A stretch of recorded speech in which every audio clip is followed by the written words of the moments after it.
क्या आप लोगों को पता है हम होली का त्यौहार क्यों मनाते हैं?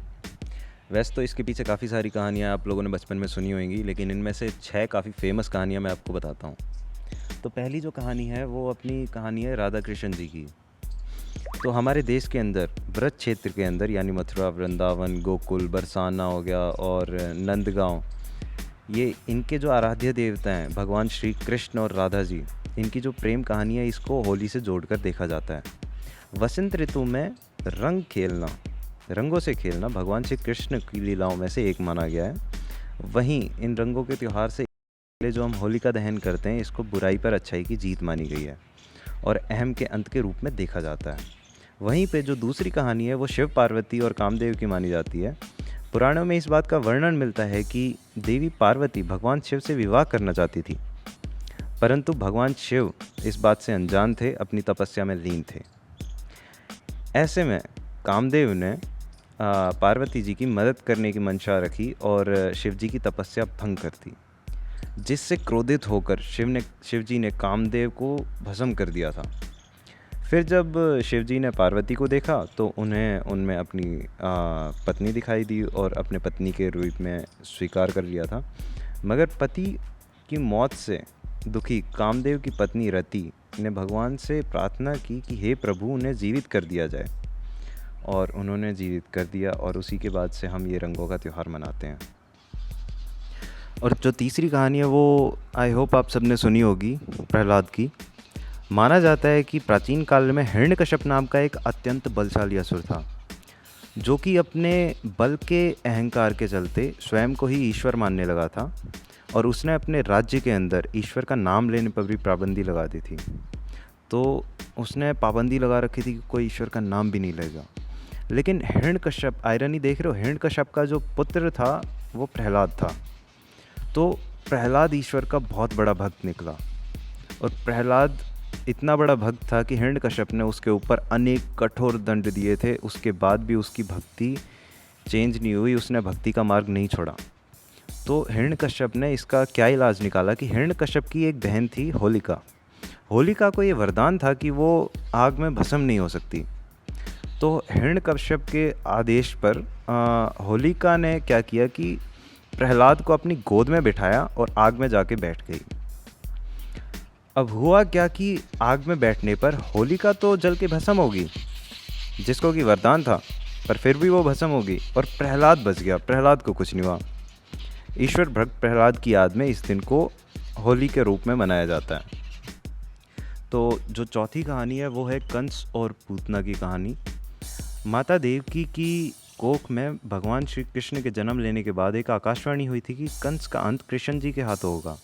उसके बाद से कंस ने कृष्ण जी को मरवाने के लिए अनेकों चाल चली, ढेर सारे तरीके लगाए। तो इसी क्रम में राक्षसी पूतना की भी मदद मांगी थी और पूतना ने क्या किया, एक सुंदर स्त्री का वेश धारण करके पालने में लेटे कन्हैया जी पे अपना वैशीला स्तनपान कराने का प्रयास किया। तो कृष्ण जी ने उनकी सच्चाई समझ ली और उनका वध कर दिया था। उस दिन फाल्गुन पूर्णिमा थी। तब से पूतना के वध की खुशी में हम होली का त्यौहार मनाते हैं। अब मैं आपको पांचवी कहानी सुनाता हूँ, जो कि मतलब काफ़ी इंटरेस्टिंग है। राक्षसी ढूंढी और होली पर हल्ला करने की जो परंपरा है, इसके पीछे एक कहानी है कि ऐसी लोक कथा है कि भगवान राम के जो पूर्वज थे महाराज रघु, उनके समय में एक ढूंढी नाम की एक राक्षसी थी। वो क्या करती थी, वो बच्चों की हत्या करके उनको खा जाती थी। तो उसे एक वरदान प्राप्त था कि उसे ना कोई देवता, मानस, अस्त्र शस्त्र और नई सर्दी गर्मी बरसात, इनमें से कुछ भी नहीं मार सकता था। तो राजा रघु के जो राजपुरोहित जो थे, उन्होंने एक उसको मारने का एक सुझाव दिया या उसको भगाने का एक सुझाव दिया था कि उन्होंने कहा कि फाल्गुन मास के पूर्णिमा पर जब ना अधिक सर्दी होएगी ना गर्मी होगी, उस समय सब बच्चे अपने घर से लकड़ियां लाकर जलाएं और ऊंचे स्वर में देवताओं के मंड पढ़ें, तो खूब हल्ला मचाएं और शोरगुल करें, तो इस राक्षसी को मारा या भगाया जा सकता है। तो बच्चों ने ऐसा ही किया लकड़ी लेके आए, उनको जलाया और खूब हल्ला गुल्ला मचाने लगे। और जब वो राक्षसी वहाँ पे आई उन बच्चों का शोर शराबा सुन के, तो उन्होंने उसके ऊपर धूल कीचड़ और खूब गंदगी फेंकी और खूब खदेड़ दिया उसको वहाँ से।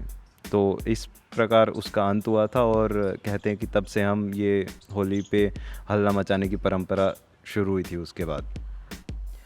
अब मैं आपको छठी कहानी सुनाने जा रहा हूँ, जो मेरी सबसे फेवरेट, सबसे इंटरेस्टिंग कहानी लगती है मेरे को, और सबसे कथा लगती है। हालांकि सच्चाई का तो कुछ नहीं कह सकते, लेकिन फिर भी ये सबसे फेवरेट है मेरी। तो हम सभी जानते हैं कि अपने भतीजे प्रहलाद को लेकर जलाने की मंशा से आग में बैठी थी होलिका जी। तो खुद जलकर खाक होगी और प्रहलाद जी बच गए थे। बट दरअसल होलिका इलौजी नामक एक राजकुमार से प्रेम करती थी और फाल्गुन पूर्णिमा के दिन दोनों विवाह करने वाले थे। लेकिन जब हिरण्यकश्यप जो थे उन्होंने प्रहलाद को जलाने की बात कही थी, तो पहले तो होलिका जी तैयार नहीं हुई थी। फिर हिरण्यकश्यप ने इलौजी से विवाह ना करने की धमकी दी कि उससे विवाह नहीं होने दूंगा। तब होलिका तैयार हो गई कि चलो मैं प्रहलाद को लेकर आग में बैठ जाऊंगी।